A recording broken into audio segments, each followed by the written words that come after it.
नमस्कार दोस्तों, PL की मोटिवेशनल में आपका हार्दिक अभिनंदन स्वागत है। आज के वीडियो की प्रसंग है, जीवन में सफलता पाने के लिए चुनौतियों का सामना क्यों करना पड़ता है। हमें सफलता अपने आप इजी तरीके से क्यों नहीं मिलती। इसके लिए आज मैं आपको एक कहानी सुनाती हूँ।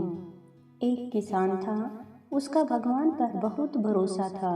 वह सदा भजन कीर्तन पूजा पाठ करता रहता था।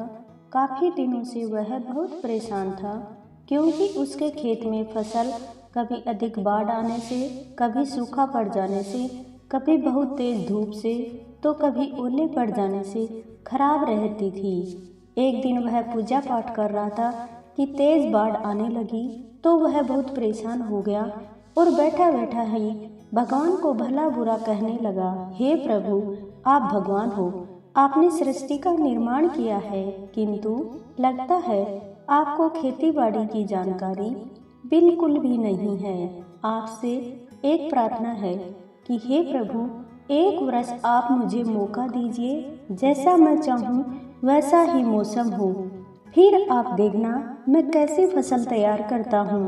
अन्न के भंडार ही भंडार भर दूंगा। भगवान किसान की मासूमियत पर मुस्कुराए और बोले, ठीक है वत्स, आज से जैसा तुम चाहोगे वैसा ही मौसम हो जाएगा। मेरी कोई इसमें दखल अंदाजी नहीं होगी। किसान ने बाजरे की फसल बोई। किसान ने जब धूप चाही तब धूप खिली, जब बारिश चाही तब बारिश हो गई। बाढ़, आंधी, ओले, इनका तो कोई नामो निशान ही नहीं था। समय के साथ साथ फसल तैयार हो रही थी।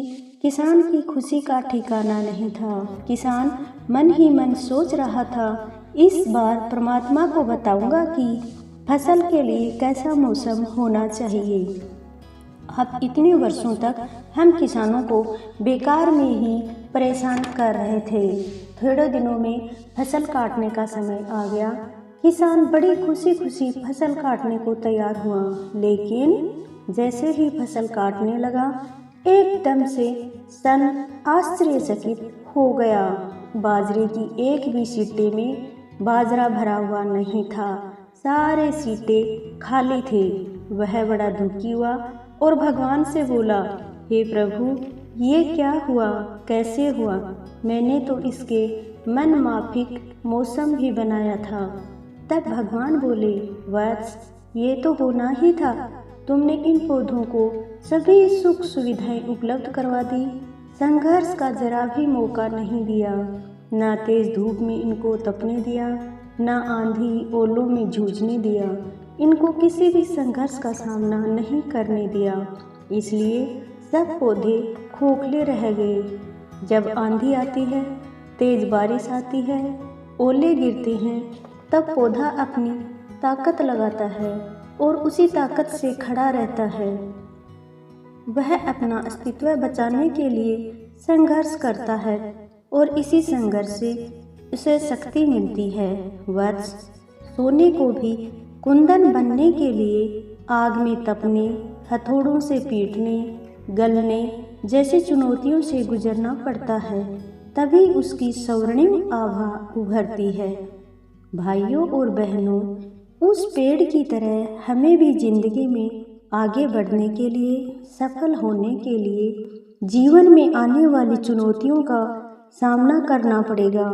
ये चुनौतियां ही हमें मजबूत बनाती हैं, शक्ति प्रदान करती हैं। जिंदगी में अगर कठिनाइयां न हो, संघर्ष ना हो, तो आदमी खोखला हो जाता है। उसके अंदर साहस, हिम्मत नहीं आती।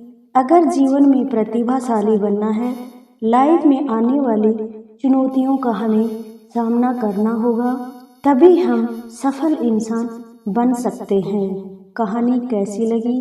कहानी से आपको क्या सीख मिली? कमेंट में ज़रूर बताइए। यदि कहानी अच्छी लगी तो भाइयों और बहनों, चैनल को लाइक, शेयर, सब्सक्राइब कीजिए।